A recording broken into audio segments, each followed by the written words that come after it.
రేపు జరగబోయే Mahabubnagar, Rangareddy, Hyderabad teacher MLC repolling కు అధికారులు అంతా సిద్ధం చేశారు. ఉదయం 8 గంటల నుంచి సాయంత్రం 6 గంటల వరకు పోలింగ్ జరగనుంది. 12 మంది అభ్యర్థులు పోటీలో ఉన్నారు. మొత్తం 126 పోలింగ్ సెంటర్లను ఏర్పాటు చేశారు. టీచర్ ఎమ్మెల్సీ రీపోల్ ఏర్పాట్లకు సంబంధించి మరిన్ని వివరాలు కంచరాజు అందిస్తారు.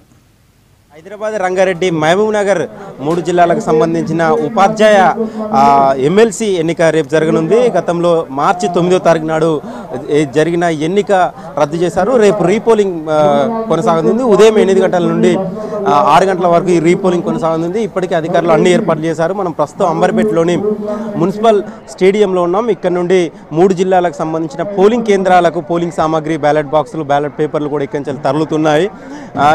గతంలో చేసిన పొరపాట్లు కావచ్చు, కొంతమంది సిబ్బంది నిర్లక్ష్యం వరకు కావచ్చు, బ్యాలెట్ పేపర్లో 3వ నెంబరు అభ్యర్థి కాడ 9వ నెంబర్ అభ్యర్థి ఫోటో ఉంది, 9వ నెంబర్ అభ్యర్థి కాడ 3వ నెంబర్ అభ్యర్థి ఫోటో ఉండడం వల్ల అది వివాదాస్పదమైంది. ఆ ఇద్దరు అభ్యర్థులు, పోటీలో ఉన్న ఇద్దరు అభ్యర్థులు ఈసీని కలవడంతో ఆ ఎన్నికను రద్దు చేశారు. దీని రేపు వాయిదా వేయడం జరిగింది. రేపు ఉదయం 8 గంటల నుండి 6 గంటల వరకు ఎన్నిక ప్రక్రియ కొనసాగుతుంది. టీచర్స్ ఎమ్మెల్సీలో 12 మంది అభ్యర్థులు బరిలో ఉన్నారు. మొత్తం 23,789 మంది టీచర్స్ ఓటర్లు రేపు తమ ఓటు హక్కును వినియోగించుకున్నారు. అయితే గతంలో మొన్న 9వ తారీఖు వేసిన పోలింగ్ శాతం కంటే అత్యధికంగా పోలింగ్ శాతం నమోదయ్యే విధంగా ఇప్పటికే అధికారులు, ఎన్నికలకు సంబంధించిన అధికారులు కూడా ఓటర్లను చైతన్యపరచడం కావచ్చు, అవేర్నెస్ క్రియేట్ చేయడం కావచ్చు చేస్తున్నారు. అదేవిధంగా పోలింగ్ కేంద్రానికి వచ్చిన ఓటర్లకు మొన్న పోయినసారి రైట్ హ్యాండ్కు చూపుడు వేలుకేస్తే ఈసారి లెఫ్ట్ హ్యాండ్కు ఎలాంటి ఇబ్బందులు తలెత్తకుండా లెఫ్ట్ హ్యాండ్ చూపుడు వేలుకు వేయాలని నిర్ణయించుకున్నారు. ఏదైనా బోగస్ ఓటింగ్కు పాల్పడితే వారి మీద తీవ్ర పరిణామాలు కూడా తీసుకుంటామని కూడా ఇప్పటికే ఎన్నికల అధికారులు కూడా చెప్పడం జరిగింది. మొత్తానికైతే గతంలో చేసిన పొరపాట్లను సరిదిద్దుకుంటూ మళ్ళీ రేపు జరగబోయే రీపోలింగ్ సంబంధించి పూర్తి కట్టుబాట్లతోనే ఏర్పాటు చేస్తున్నారు. అదేవిధంగా 126 పోలింగ్ కేంద్రాల వద్ద 144 సెక్షన్ కూడా అమలు చేస్తున్నారు.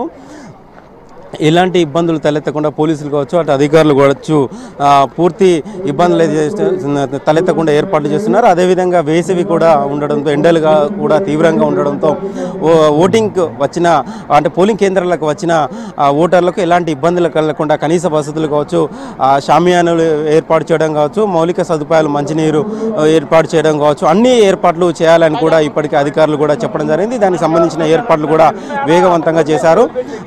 అదేవిధంగా ఎన్నికలలో పాల్గొనే అధికారులు కూడా గత 3 రోజులుగా శిక్షణ కార్యక్రమాలు ఇచ్చారు. పాత వాళ్లను అందులో రిటర్నింగ్ అధికారులు, ఎన్నికలకు సంబంధించిన పోలింగ్ బూత్లో ఉండే అధికారులకు కూడా కొత్త వారిని కూడా మార్చడం జరిగింది. అదేవిధంగా ప్రింటింగ్ ప్రెస్లో జరిగిన లోపాలను కూడా సవరించుకోవడం జరిగింది. దానికి సంబంధించిన 3 అధికారుల మీద కూడా వేటు వేయడం జరిగింది. రేపు జరగబోయే పోలింగ్ను పూర్తిగా ప్రశాంతంగా సక్సెస్ చేయాలని కూడా మొత్తం ఇటు జిహెచ్ఎంసీ కావచ్చు, ఇటు రిటర్నింగ్ సంబంధించిన అధికారి అద్వైత్ కుమార్ సింగ్ కూడా కావచ్చు అన్ని ఏర్పాట్లు సిద్ధం చేశారు. ఈ రేపు సంబంధించిన పోలింగ్ సంబంధించిన అప్డేట్. Oh to studio.